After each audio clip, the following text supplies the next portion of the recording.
So for miles in either direction, you wouldn't be able to find a building this beautiful, this big. We had to get a special permit just to build something this large.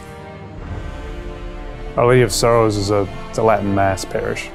Our Lady of Sorrows started in 1977, 78, so it's well over 30 years here in this location, South Phoenix. We knew eventually we would be building, expanding.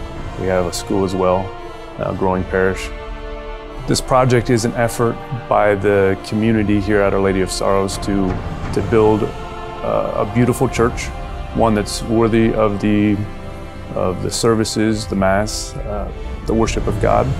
The church belongs to the Society of St. Pius X, Latin Mass organization, where we try to offer to those who are interested, to those who desire it, a fully traditional Catholic life. Today, I think we have about 100 projects going on in the district of the US. Only a few, one or two, are of the size of Phoenix.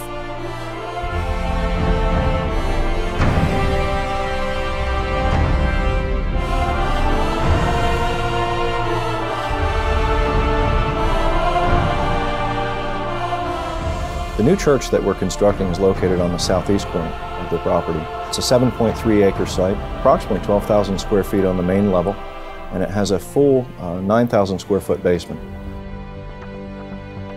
Throughout my career, I've constructed many different types of construction projects, from very small projects, a couple $100,000, to larger projects in the $35 to $40 million range. Our construction budget for the Phase 1 portion of site work and the shell portion of the new chapel is $3.7 million.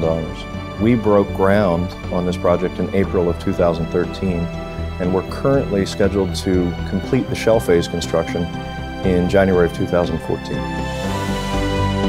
The church was designed and is being constructed for 750 faithful. It was designed in the traditional Romanesque architecture style and has some very subtle Southwestern mission style details to adapt it to its location. What makes the Our Lady of Sorrows Church project very special and very unique to me is the level of energy throughout the entire community.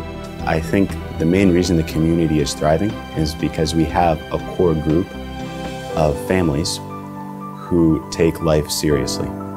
They have good jobs, they've worked hard throughout their life, and they instill that in their children. I found that this parish had a very great spirit of generosity, and we were able to work with that.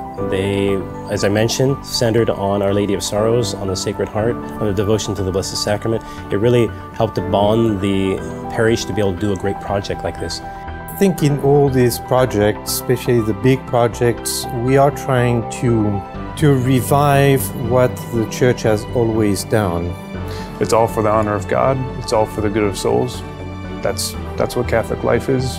That's why we're here. That's why we do what we do.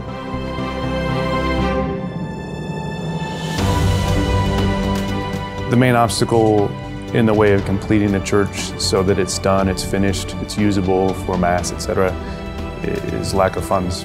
Interior will be only roughed out. There'll be no finishing, there'll be no furnishing, nothing that will be proper to the interior of a church.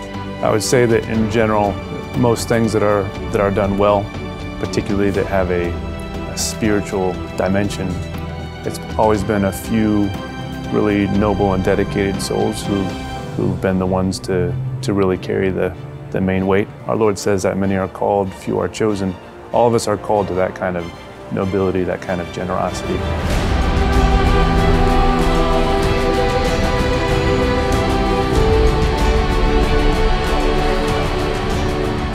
It's a building raised for the glory of God. It's an image of eternity, a building that will last forever and which must be as beautiful as possible as an image of heaven and reflect the eternal soul that we have received. I don't think there's many other projects which are more noble than building a house of God.